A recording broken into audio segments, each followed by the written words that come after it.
essence of learning, breaking it down into its fundamental components, the principles that underpin it, the motivations that fuel it, and the factors that influence it.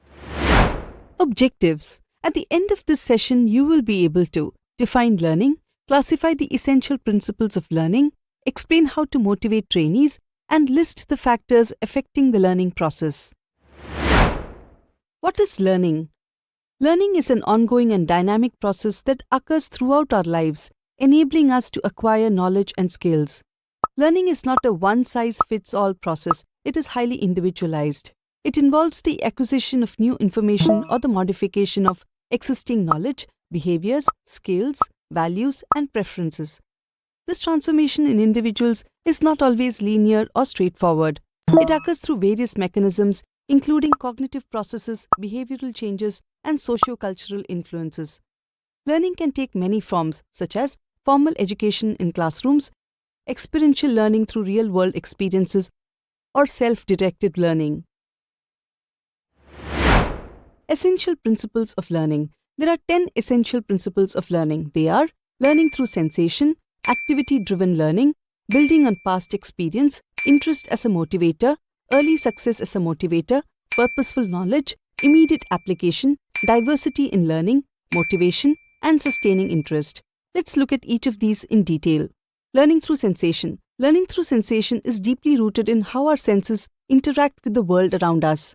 Instructors must create an environment that stimulates all the senses, whether it's a science experiment or a piece of art. Engaging the senses not only makes learning more enjoyable, but also enhances memory retention. Activity-driven learning. Active learning is a powerful tool for educators. Learners who actively participate in problem-solving discussions or hands-on activities are more likely to grasp and retain information. Building on past experience. New information is better understood and remembered when it can be connected to existing knowledge. Instructors should encourage learners to make these connections. Interest as a motivator. Interest is a wellspring of motivation. It's the instructor's responsibility to make the subject matter engaging and relevant to the learners' lives. When learners see the real-world applications and implications of what they are learning, they become more invested in the process. Early success is a motivator. Early success builds confidence and a sense of accomplishment. Instructors should scaffold the learning process so that learners experience small victories before tackling more complex challenges. This builds a positive learning trajectory. Purposeful knowledge. Understanding the purpose behind what one is learning is a crucial aspect of effective education. Instructors should not only convey the what and how of a topic, but also the why. Continuous evaluation. Regular feedback and self-assessment are vital for growth. Instructors should provide constructive feedback, set high standards, and guide learners to recognize the quality of their work. This feedback loop promotes a culture of continuous improvement. Recognition and credit. Recognizing and rewarding learners for their achievements is a powerful incentive. While intrinsic motivation is essential, external recognition such as certificates, awards, or praise can provide an additional boost to learners' motivation and self-esteem. Immediate application. Learning is most effective when it is immediately applied in relevant contexts. Instructors should provide opportunities for learners to put their newly acquired knowledge and skills into practice. Application enhances understanding and retention. Repetition and skill development. Repetition is essential for the development of skills. Instructors should emphasize both accuracy and speed as these are critical for achieving proficiency. Speed without accuracy can lead to errors, while accuracy without speed can hinder efficiency. Diversity in learning. Recognizing and embracing the diversity of learners is essential. Learners have different learning styles, preferences, and paces. Instructors should employ various teaching strategies to accommodate this diversity, ensuring that all learners have the opportunity to succeed. Motivation. Motivation is a multifaceted concept in the realm of learning. It can be intrinsic, where learners are self-propelled by their interest and curiosity, or extrinsic, where external factors like rewards, recognition, or a conducive learning environment play a role. Instructors should tailor their motivational strategies to suit individual learners. Sustaining interest. Keeping learners engaged throughout the learning process is a complex task. Instructors must use various strategies such as promoting healthy competition, rewarding achievements, showing equal attention to all, maintaining impartiality in judgment, fostering a conducive learning environment, and providing engaging assignments. Here are some guidelines for trainers to ensure actionable steps for enhancing motivation and sustaining interest for continuous learning. Understanding motivation. There are two types of motivation, namely intrinsic motivation and extrinsic motivation. Intrinsic motivation. This is the internal drive that comes from within the learner. It is often the most powerful form of motivation. Trainers can foster intrinsic motivation by setting clear goals, highlighting relevance, encouraging curiosity, setting clear goals. Help trainees understand the purpose of the training and how it can benefit their personal and professional growth. Highlighting relevance. Show how the skills they are acquiring are directly applicable to real-world scenarios. Encouraging curiosity. Begin the training session with questions that spark curiosity. Pose open-ended, thought-provoking questions that invite trainees to think critically and consider various perspectives. Connect the training content to real-world scenarios and challenges. Allow trainees to apply concepts in practical exercises, fostering a hands-on approach that stimulates curiosity through active participation. Incorporate multimedia elements and visuals to enhance the presentation of information. Bring in guest speakers or experts in the field to share their experiences and insights. Introduce elements of gamification to the training. Extrinsic motivation. This is motivation that comes from external sources. Trainers can use extrinsic motivation effectively by providing positive reinforcement, creating a supportive environment, and setting rewards. Providing positive reinforcement. Offer praise and recognition for achievements and milestones reached. Creating a supportive environment. Ensure the trainees have the necessary resources and tools to succeed. Setting rewards. Consider tangible rewards like certificates, small incentives, or job opportunities upon successful completion of the program. Sustaining interest for continuous learning. This includes creating interest and maintaining interest. Creating interest in learning. Initially, it is essential to generate curiosity and enthusiasm. Trainers can do this by presenting real-world challenges. Introduce practical, relevant problems that trainees can solve using the skills they are learning. Interactive learning. Use multimedia, group discussions, and hands-on activities to keep the learning process engaging. Storytelling. Share success stories of individuals who have excelled in their careers through vocational education. Maintaining interest. After the initial motivation, trainers must keep trainees engaged through encouraging competition. Healthy competition can inspire trainees to push their limits as long as it's not detrimental to collaboration and support among learners. Rewarding excellence. Recognize and praise exemplary work to create a sense of accomplishment. Equity and fairness. Treat all trainees equally and fairly irrespective of their background or initial skill level. Constructive feedback. Provide regular, specific, and constructive feedback to guide trainees in their learning journey. Proper working conditions. Ensure that the learning environment is comfortable, well-equipped, and free from unnecessary distractions. Active engagement. Design assignments that require active participation and application of learned skills. Engage the entire class with practical exercises, group projects, and discussions. Building relationships, trust, and communication. Establish a strong rapport with trainees by being approachable, empathetic, and responsive to their concerns. Individualized learning paths. Recognize diverse learning styles. Different trainees may have unique learning preferences. Adapt your teaching methods to accommodate these differences, such as visual, auditory, and kinesthetic learning styles. Monitoring progress. Track progress. Regularly assess and communicate trainees' progress. Continuous improvement. Adapt and update. Stay current with industry trends and adjust the training program as needed to keep it relevant and effective. Factors affecting learning process. The factors that affect the learning process are readiness or preparedness, interest, intelligence, motivation, attitude, feelings, frustration, aptitude, and individual differences. Readiness or preparedness. Learners need to be mentally and emotionally prepared to engage with the material actively. It's about creating an environment where they feel ready and eager to learn. Ensure that the physical learning environment is comfortable and conducive to concentration. Pay attention to factors like lighting, seating arrangements, and temperature to create a space that promotes focus and readiness. Use icebreakers and team-building activities to create a sense of camaraderie among learners. Interest. Learners are more likely to engage with and retain information when they are genuinely interested in the subject matter. Instructors should strive to make their lessons captivating and relevant. Intelligence. Every learner has a unique capacity for understanding and problem solving. Recognizing these individual differences can help instructors tailor their teaching methods. Motivation. Motivation is the driving force that sustains learners' engagement. When learners perceive a clear connection between their actions and achievements, they are more motivated to learn. Provide meaningful incentives for achievement. Incentives can range from certificates and badges to tangible rewards, reinforcing the link between effort and positive outcomes. Attitude. Learners' attitudes, which are shaped by their personal beliefs and experiences, can impact their learning experiences. Instructors should be mindful of these attitudes and work to cultivate positive ones. Feelings. Feelings and emotions are powerful forces that influence the learning process. Creating a positive and emotionally supportive learning environment can foster a more effective learning experience. Frustration. Frustration is a natural part of the learning process when learners encounter challenges. Instructors should teach learners how to manage frustration constructively, helping them build resilience and problem-solving skills. Aptitude. Aptitude refers to a learner's inherent potential for a specific subject or skill. Instructors should recognize and nurture aptitudes where they exist. Individual differences. Each learner is unique with distinct learning strategies and capabilities. Understanding and accommodating these differences is crucial for effective teaching. This brings us to the end of the session. In this session, you have learned to define learning, classify the essential principles of learning, explain how to motivate trainees, list the factors affecting the learning process. Thank you for watching. We will see in the next session.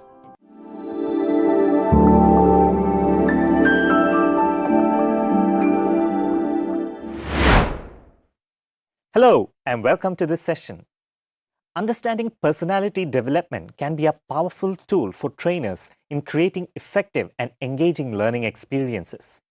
This session will help to explore the profound impact of understanding personality on your effectiveness as a trainer. Objectives. At the end of this session, you will be able to define personality, explain personality development, and list the important elements influencing personality development. Let us first look at what personality is. Personality refers to the unique set of traits, characteristics, and patterns of thought, feeling, and behavior that make each individual distinct. It encompasses the way we interact with the world, others, and ourselves. Personality is not static. It evolves over time based on experiences, shaping an individual's responses to various situations and stimuli. Now, what is personal development? Personal development, often referred to as self-improvement or self-growth, is a conscious effort to enhance one's skills, knowledge, and qualities. It is a lifelong journey of becoming the best version of oneself. In the pursuit of personal development, individuals actively seek opportunities for growth, challenging themselves to acquire new abilities and refine existing ones. Personal development is achieved involving factors such as self-assessments, self-discovery, goal setting, and action. Let's elaborate these factors in detail. Self-assessments. This is where you learn about your skills, personality, and interests. Through self-assessments, you get a holistic understanding of your capabilities, shedding light on the potential areas for growth. This self-awareness guides your personal development journey. Self-discovery. Here, you identify your strengths and weaknesses, and it's a process of getting to know yourself deeply. For instance, you may realize that you excel in problem solving, but you need to work on time management. Self-discovery helps you focus your personal development efforts where they are most needed. Goal setting. This is where you develop short-term and lifetime goals to turn them into reality. Goal setting provides direction to your personal development. For example, setting a specific goal to read a certain number of books each month can enhance your knowledge and contribute to personal growth. Action. This involves the effort on achieving personal development goals by taking tangible steps to realize them. For instance, if your goal is to become a proficient public speaker, taking action might involve enrolling in a public speaking course, practicing regularly, and seeking speaking opportunities at events. Let us now look at the different types of personality.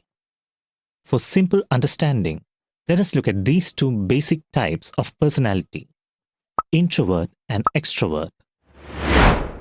Introvert people generally do not tend to mix with other people. They are more inclined to spending time alone and prefer working independently. They prefer quiet corners over crowded spaces, finding their energy in solitary environments. They are more comfortable and effective in written communication than spoken communication. They always think before speaking, weighing their words before sharing them. On the other hand, extroverts like to mingle with people. They thrive in social settings, drawing energy from interactions with others.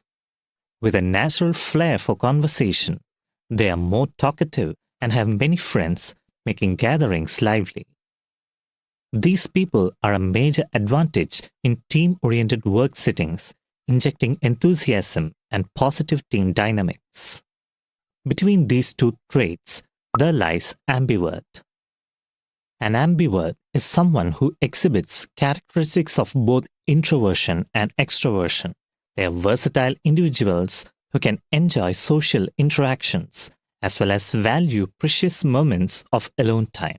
Ambiverts are adaptable, adjusting their behavior based on situation and the energy they feel, making them flexible and relatable in various social scenarios.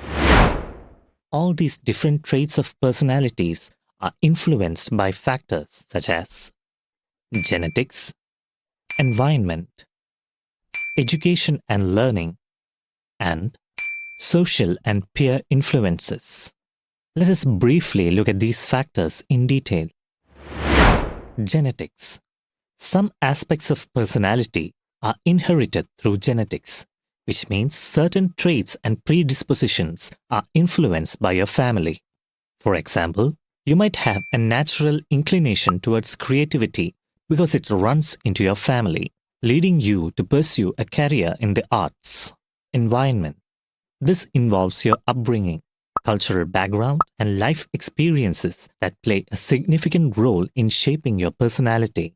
Growing up in a close-knit community may instill a sense of collectivism and cooperation as a part of your personality. Education and learning. Personality can be influenced from what you learn, your experiences, and the knowledge you acquire throughout life. For instance, if you develop a deep passion for environmental issues throughout your studies, it can shape your personality to become more environmentally conscious. Social and peer influences. The people you surround yourself with can impact your values, beliefs, and behaviors. For example, if you associate with a group of friends who are highly health conscious, it might encourage you to adopt healthier habits and make them a part of your personality. Let us now look at the concept of personality development. Personality development is a subset of personal development. It specifically targets the refinement and enhancement of one's character, behavior, and social skills. It is an ongoing process and involves working on traits, attitudes, and behaviors that shape how a person interacts with others. This may include aspects like confidence, communication style, emotional intelligence, and etiquette. Studying personality development is vital for instructors. It helps them tailor teaching methods, communicate effectively, resolve conflicts, and motivate trainees based on their unique personalities, creating inclusive and customized learning experiences. Now, let us explore the important elements influencing personality development. Personality development is a lifelong journey that is influenced by elements such as self-awareness, goal setting, learning, effective communication, emotional intelligence, resilience, self-care, and adaptability. Let us look at each of these elements in detail. Self-awareness. This is the foundation of personality development. Understanding your strengths, weaknesses, values, and beliefs allows you to make informed choices about personal growth. Regularly engage in self-reflection. Keep a journal to record your thoughts, feelings, and insights.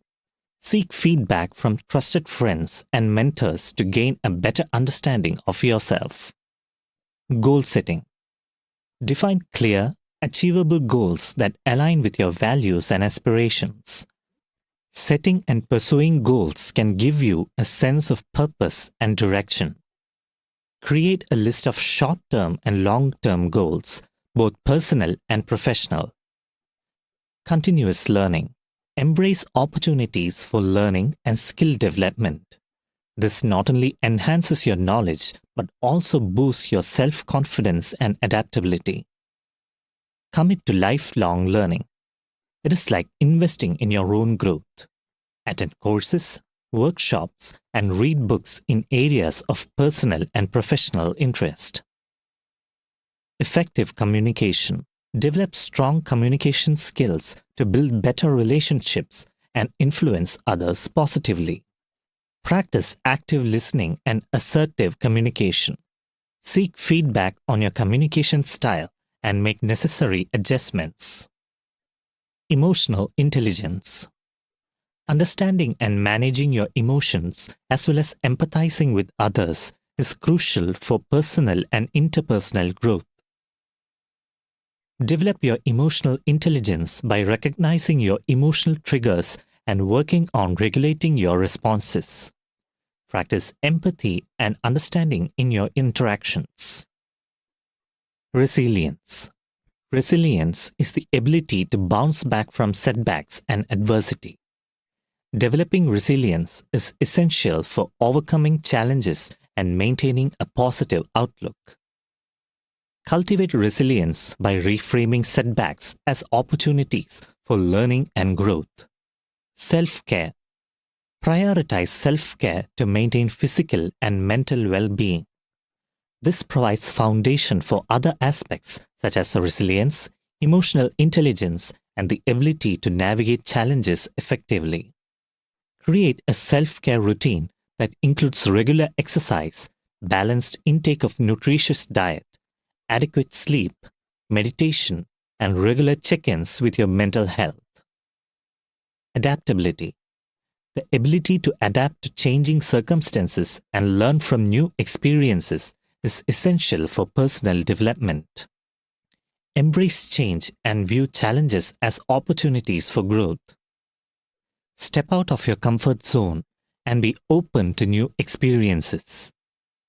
In short, just as we eagerly update our cell phones to enhance their performance and capabilities, let us remember that personality development is an ongoing process that allows us to become the updated and improved version of ourselves, continually striving to be the best we can be.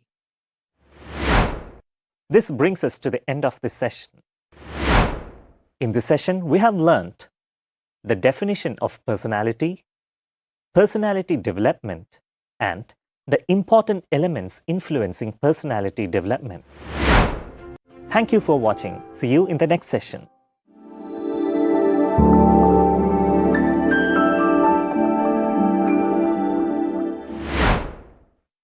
Hello and welcome to this session.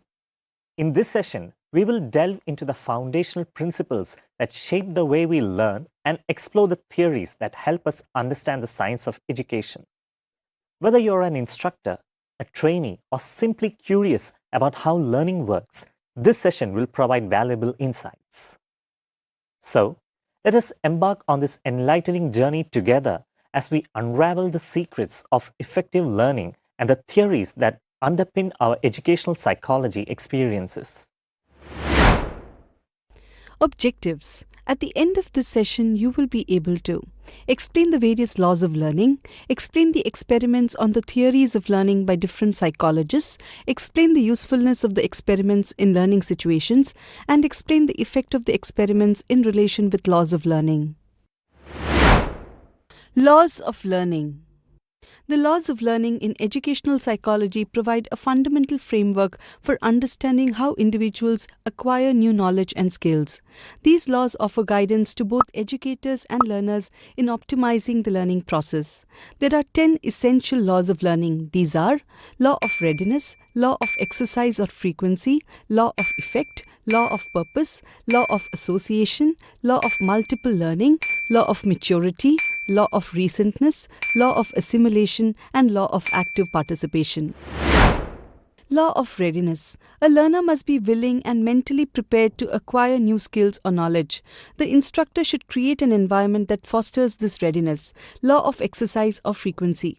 Repeated practice of a skill forms a habit, but incorrect practices should be avoided. Continual practice and repetition are essential for skill retention. Law of effect. Learning is easier when it brings satisfaction or pleasure, but it is less likely to occur if it results in pain or dissatisfaction. Law of purpose. We tend to learn things that are immediately useful or purposeful. Practicality drives our learning. Law of association. Learning builds on what we already know, making it easier to grasp familiar concepts. Simple matters are learned more easily than complex ones. Law of multiple learning. Learning encompasses not just new knowledge, but also habits and attitudes that are essential for life in general, like discipline and cooperation. Law of maturity. Learning is most effective when it matches the learner's physical and mental maturity. It's better to teach a skill when a learner is ready for it. Law of recentness. Recently learned materials are recalled more easily than those learned long ago. Regular revision, especially just before an exam, is beneficial. Law of assimilation. Only learning that is well assimilated, retained, and reproduced becomes a part of one's knowledge and skills. Law of active participation. Active engagement of all sensory organs enhances learning. Using multiple senses in the learning process promotes better understanding. Theories of learning. Here are a few important theories used in education and job training. Theory of classical conditioning by Pavlov, trial and error theory by Thorndike, theory of insight by Kohler, and theory of operant conditioning by Skinner. Let's look at each of these theories in detail. Theory of classical conditioning. Ivan Pavlov, a renowned Russian psychologist, is known for his theory of classical conditioning. Pavlov's theory of classical conditioning suggests that when we pair a neutral stimulus like a bell with something that naturally elicits a response, such as food, the neutral stimulus can make us react in the same way as the natural stimulus. In other words, we learn to respond to something new because we associate it with something familiar. Pavlov's classical experiment involved dogs. He observed that dogs naturally salivate when they see or smell food.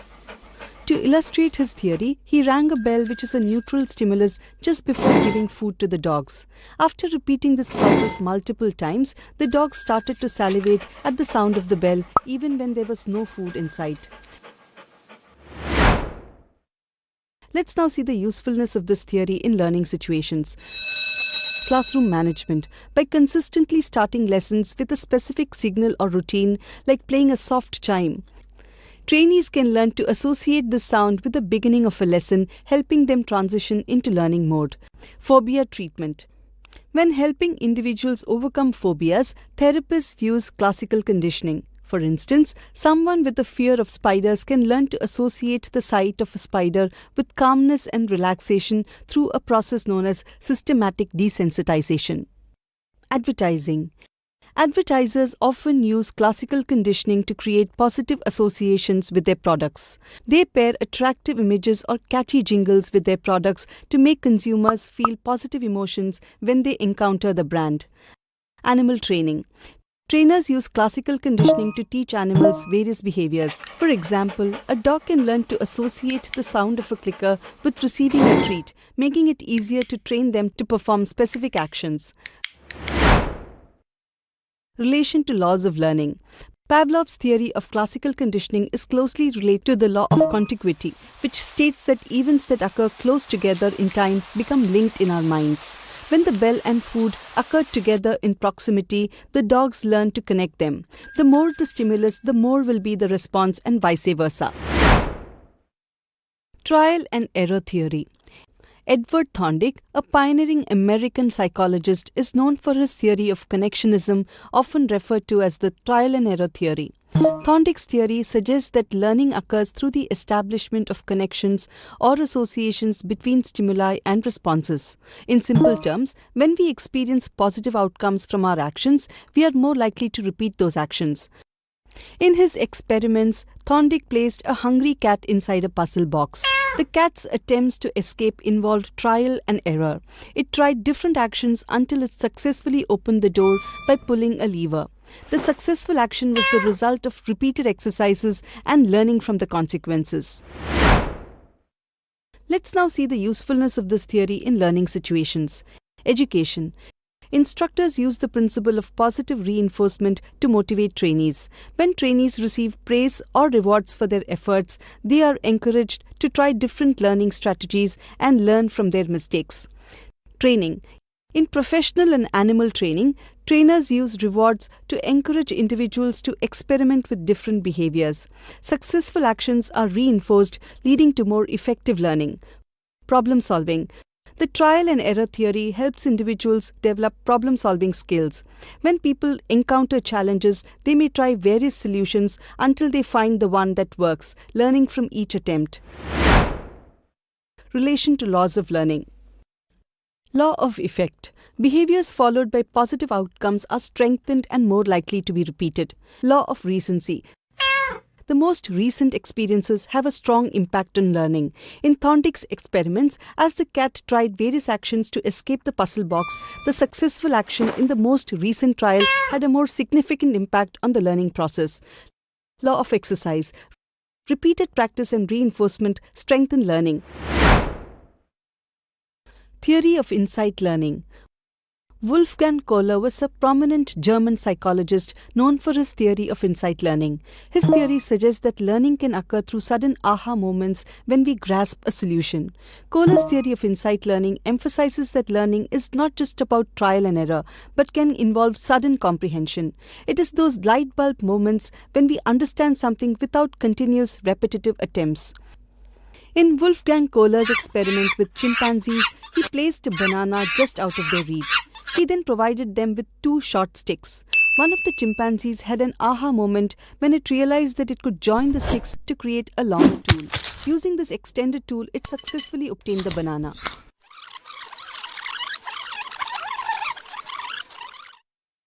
Kohler's observation of this behavior demonstrated that the chimpanzee didn't learn through a gradual process of trial and error, but rather through a sudden realization of how to solve the problem.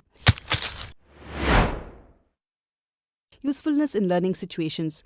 Kohler's theory encourages learners to think critically, make connections insightful, and have those aha moments which can be more effective than rote learning. Let's now see the relation of this theory to the laws of learning. Kohler's theory relates to the law of readiness. It suggests that learning is most effective when individuals are ready and motivated to learn. Theory of operant conditioning. P.F. Skinner was a renowned American psychologist known for his theory of operant conditioning, which introduced the concept of reinforcement. This theory posits that behavior that is reinforced tends to be repeated, while behavior that is not reinforced tends to diminish.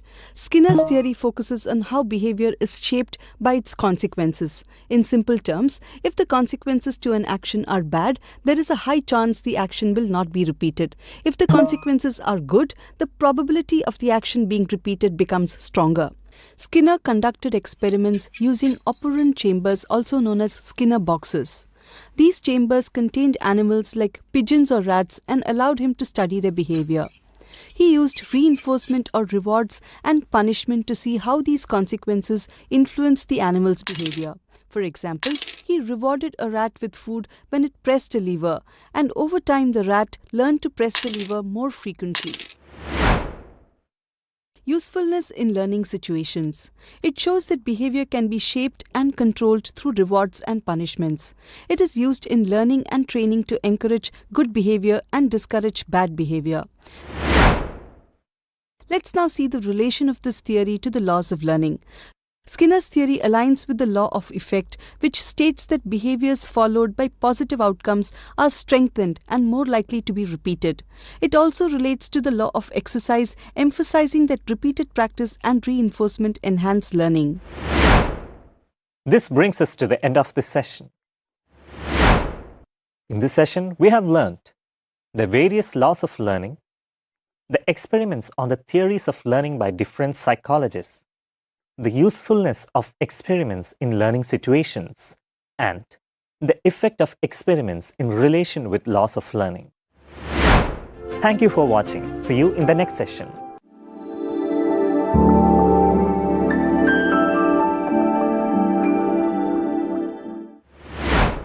Hello and welcome to this session. In the dynamic world of education and training, the quest for effective teaching methodologies and improved communication is a never-ending journey. It's a journey marked with the exploration of two pivotal concepts, modality learning and transactional analysis.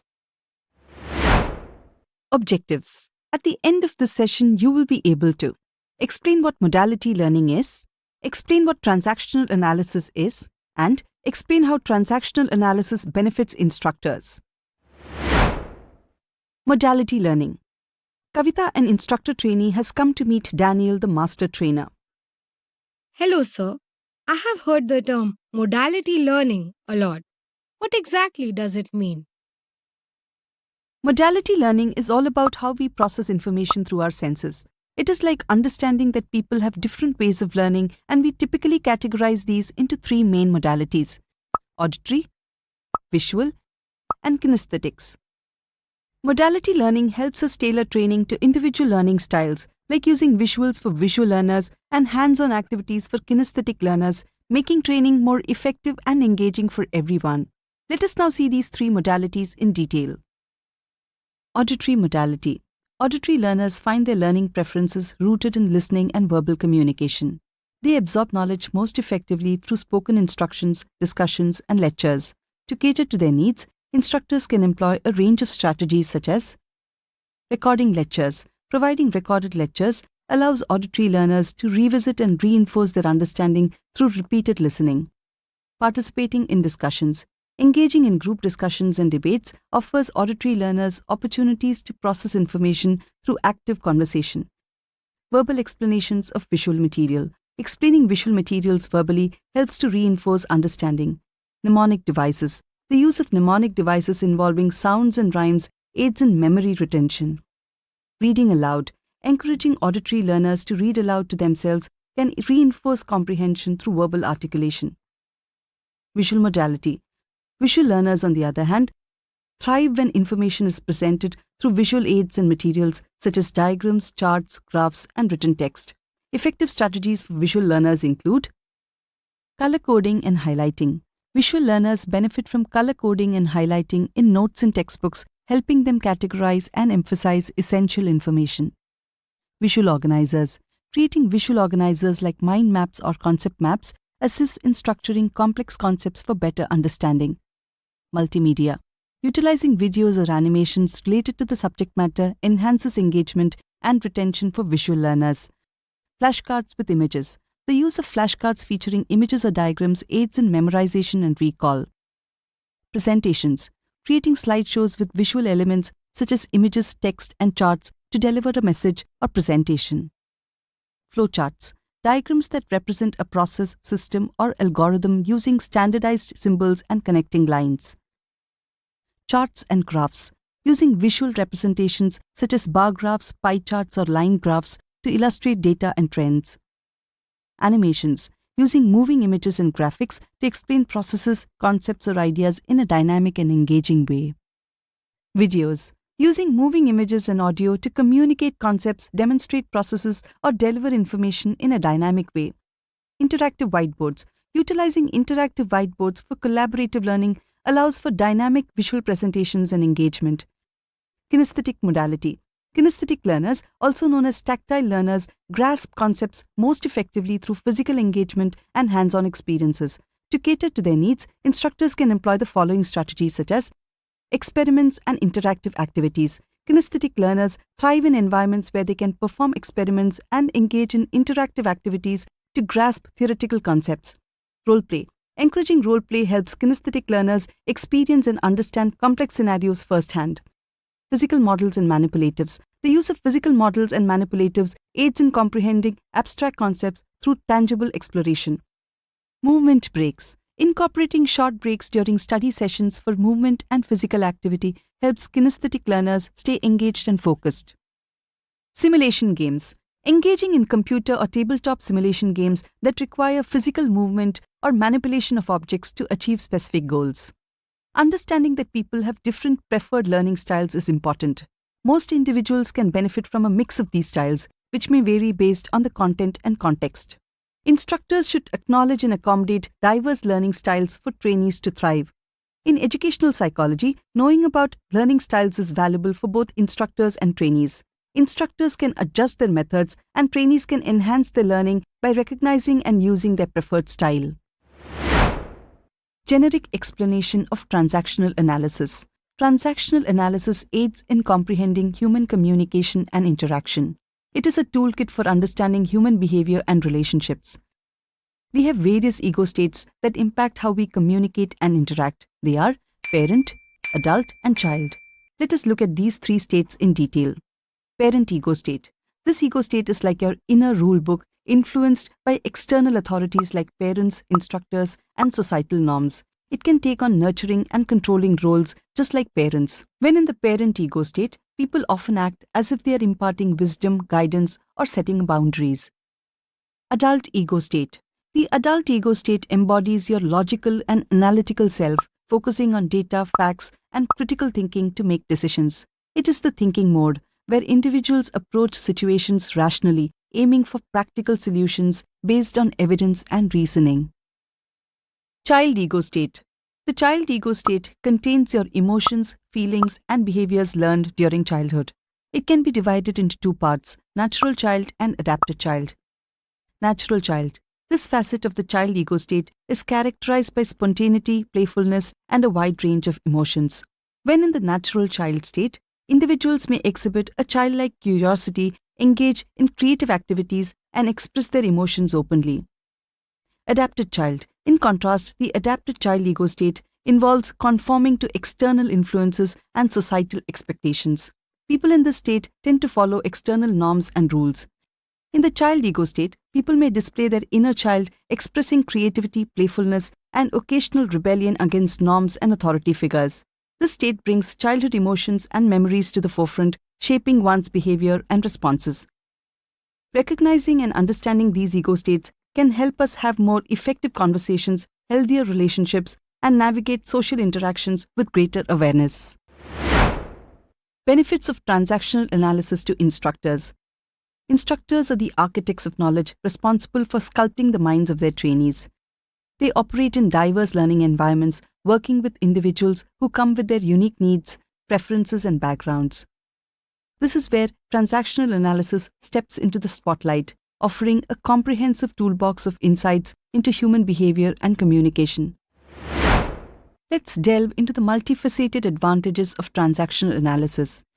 Tailoring training methods. Instructors are well aware that no two trainees are alike. They arrive at training sessions with varied experiences, expectations, and ways of perceiving the world. This is where the concept of ego states in transactional analysis becomes invaluable. Understanding transactional analysis allows instructors to tailor their training methods to the specific needs and preferences of their trainees. For example, when a trainee displays characteristics of their parent ego state, structured and rule-based training is often effective.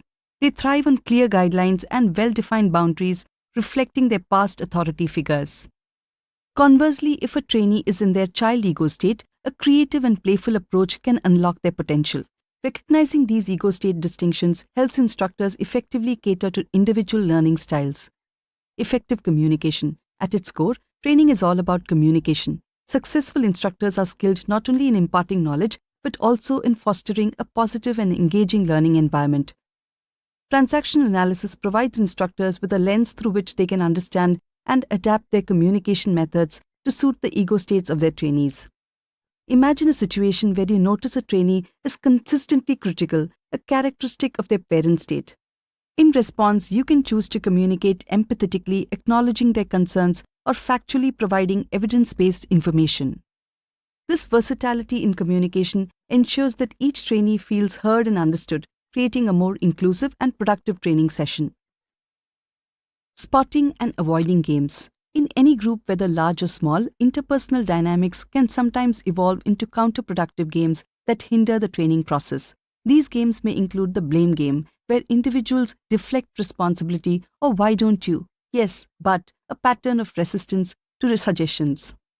Transactional analysis equips instructors with the ability to recognize these games and address them effectively. By shedding light on these often subconscious interactions, instructors can maintain a focus on learning and development. This contributes to a more constructive training environment where trainees can engage without unnecessary distractions. Promoting positive life scripts. Part of an instructor's responsibility extends beyond imparting knowledge. It's about fostering personal development. Transactional analysis encourages individuals to explore and challenge their life scripts, the ingrained beliefs and behaviors acquired throughout their lives.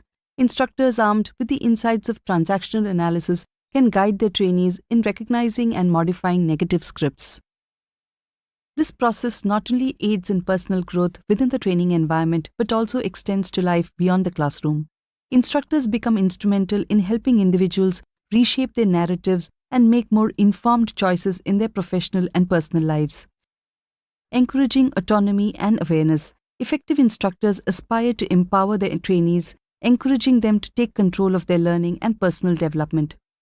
Transactional analysis promotes self-awareness and autonomy by helping individuals understand their ego states and the choices that arise from them. Through the use of transactional analysis, instructors empower their trainees to make informed choices, benefiting them not only in training but also in their broader lives. Transactional analysis enhances instructors' understanding of human behavior and communication, creating a nurturing environment that promotes personal and professional growth. This brings us to the end of this session. In this session, we have learned how to explain what modality learning is, explain what transactional analysis is, and explain how transactional analysis benefits instructors. Thank you for watching. We will see you in the next session.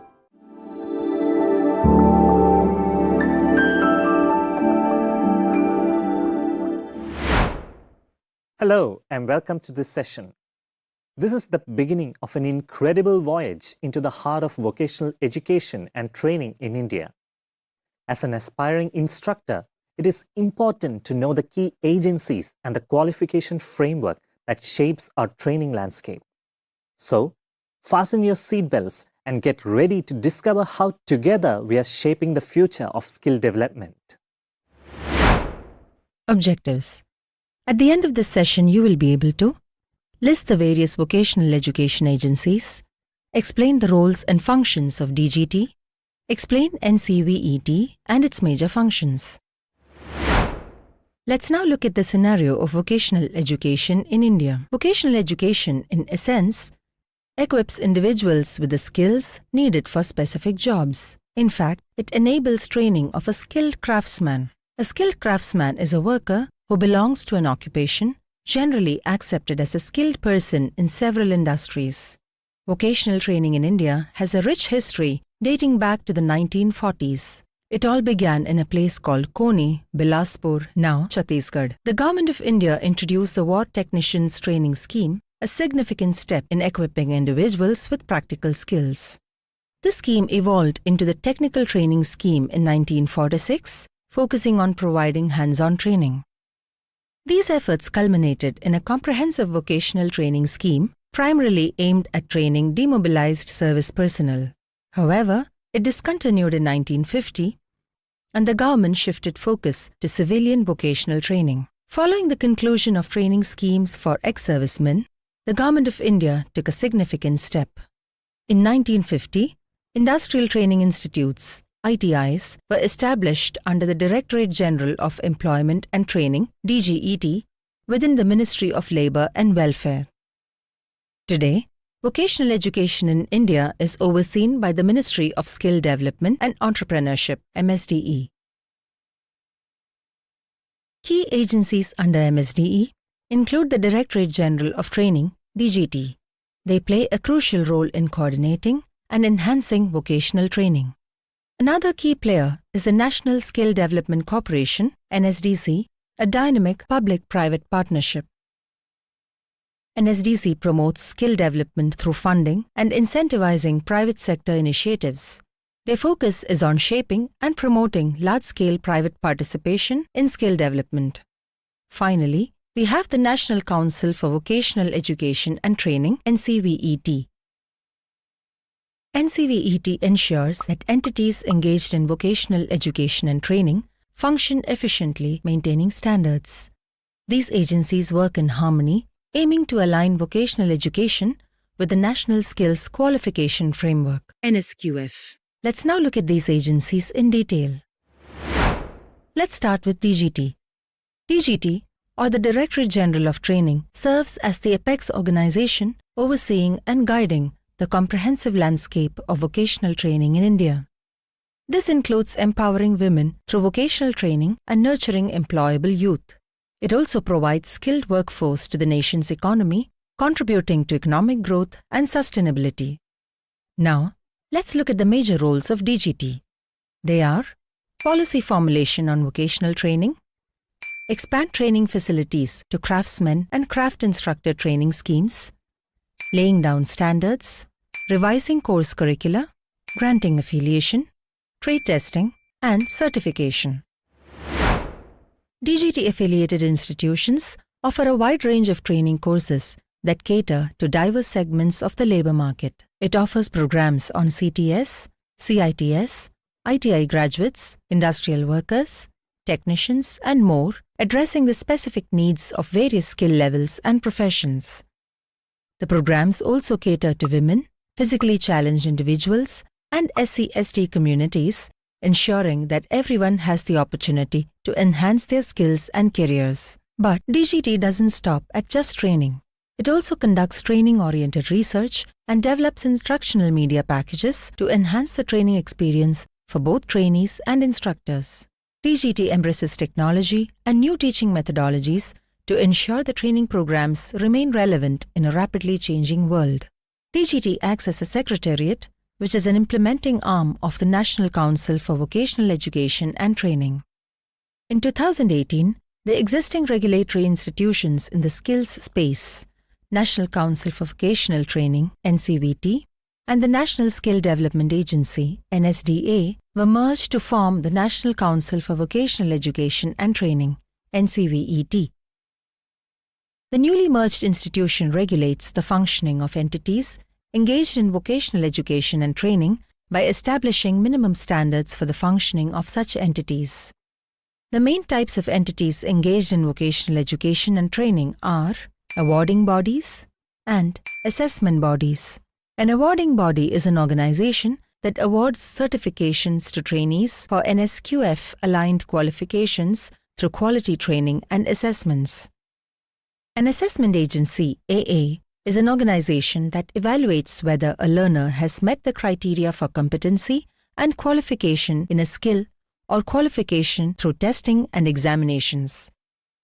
Let's look at the functions of NCVET: recognition and regulation of awarding bodies, recognition and regulation of assessment bodies, approval of qualifications developed by awarding bodies, indirect regulation of vocational training institutes through awarding bodies, research and information dissemination, and grievance redressal system against recognized bodies. You must have seen the logos of NSDC and Nimi in some textbooks. It is also important to know about them as they play a vital role in the field of vocational education. National Skill Development Corporation is a not-for-profit limited company launched in the year 2008 by the Government of India. The Ministry of Skill Development and Entrepreneurship, MSDE, holds 49% of NSDC's share capital, whereas the rest of the shares are owned by the private sector. NSDC aims to promote skill development by catalyzing creation of large, quality, and for-profit vocational institutions. It also provides funding to organizations that provide skill training.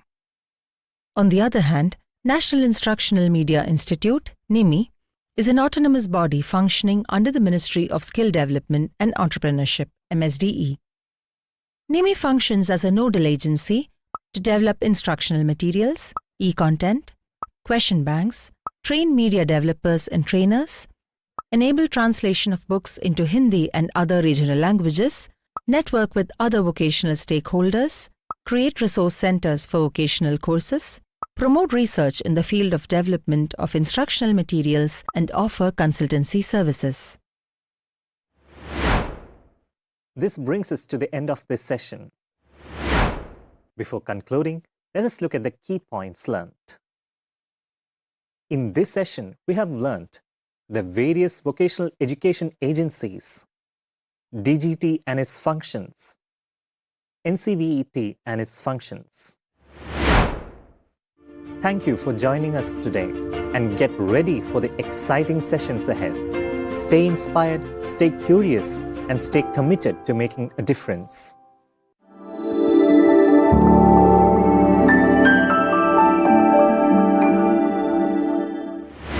Hello and welcome to this session. The Directorate General of Training provides various vocational courses on different trades that are compliant to NSQF levels. To know more about NSQF and the different training schemes of DGT, this session is for you. Objectives.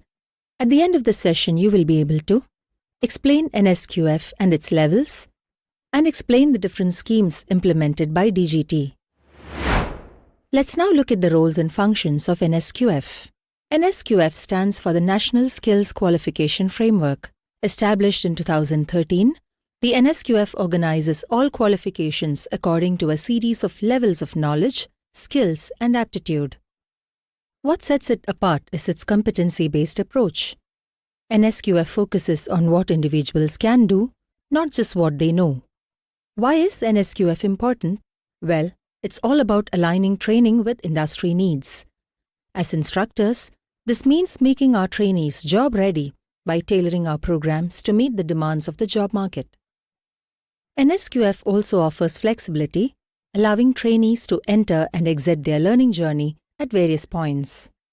NSQF has 10 levels, each representing a specific range of skills, from level 1, which is all about basic skills, to level 10, the highest level. Each level has specific categories of competencies, such as professional knowledge. This is what the person must know at that level of competency. Professional skills. This is what the person should be able to do at that level of competency. Core skills. This, which includes soft and interpersonal skills. And responsibility. This indicates how much supervision is needed or can be exercised, or the degree of supervision that person is capable of exercising over others. The courses provided by DGT, such as Craftsman Training Scheme, CTS, and Crafts Instructor Training Scheme, CITS, are compliant to NSQF levels. These courses come under various schemes targeting specific skill levels. The Directorate General of Training, DGT, has implemented the following schemes.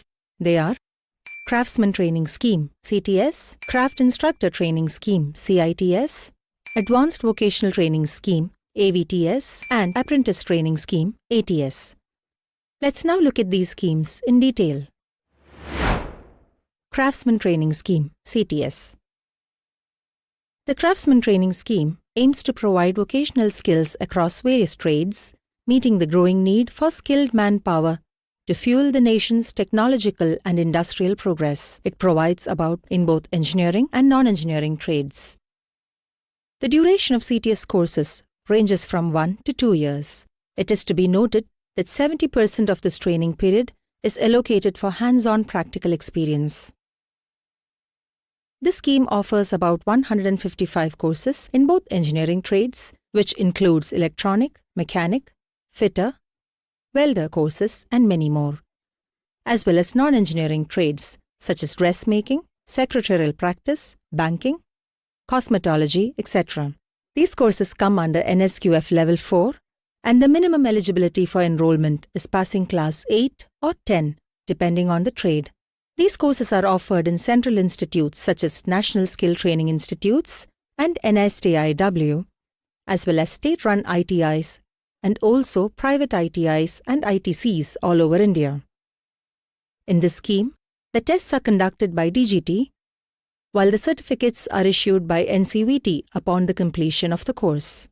At present, over 26 lakhs of trainees have been enrolled for CTS courses in various trades.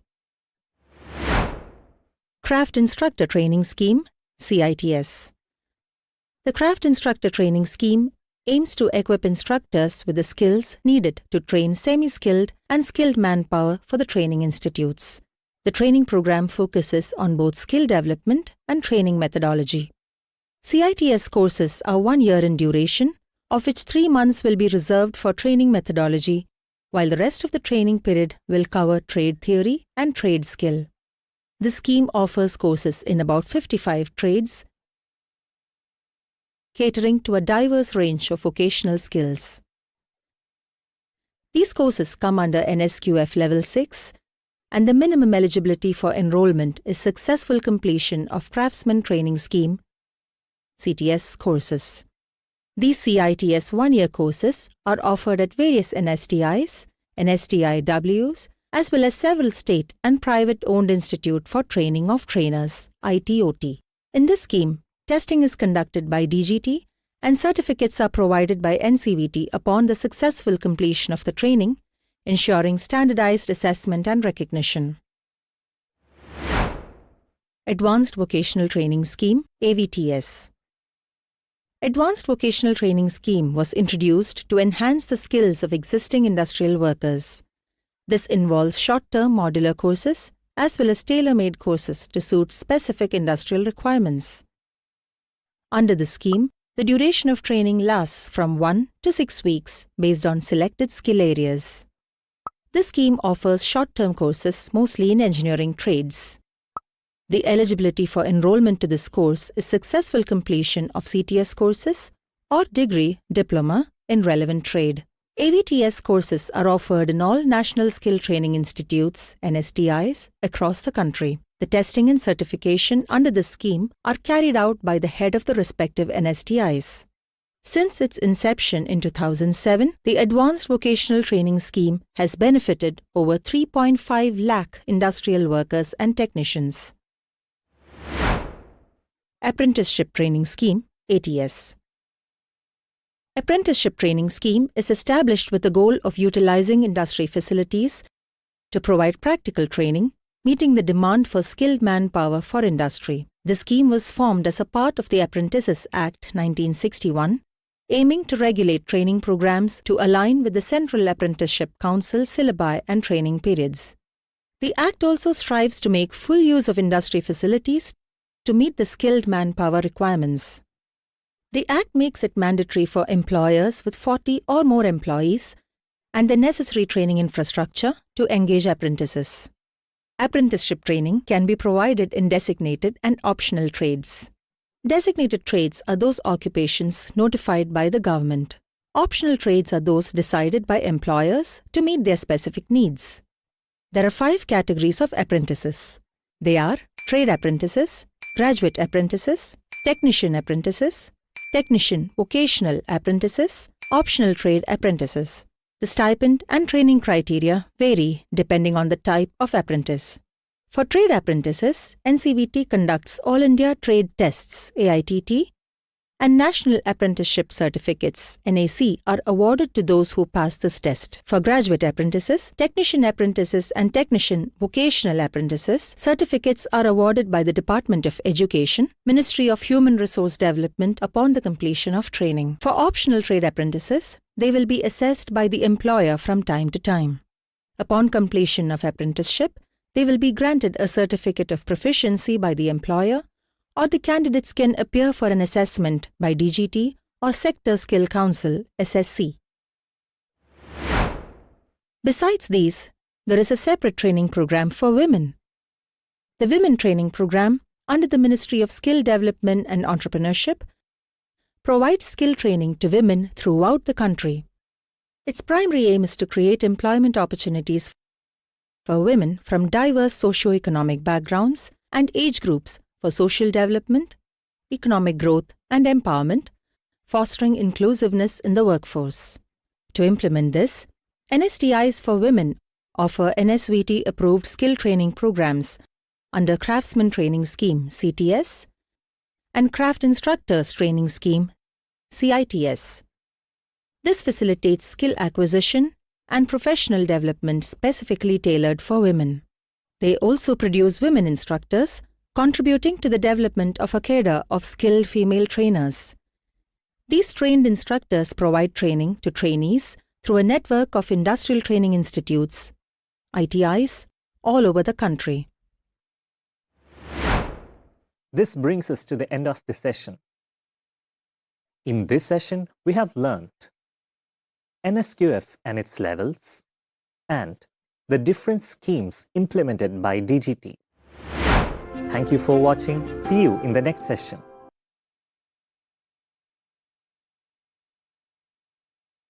This is the third method of ground improvement techniques, which is soil densification. In previous two videos, we have discussed about soil compaction and soil stabilization. In this, we will be discussing how soil densification can happen in ground improvement technique. Soil densification.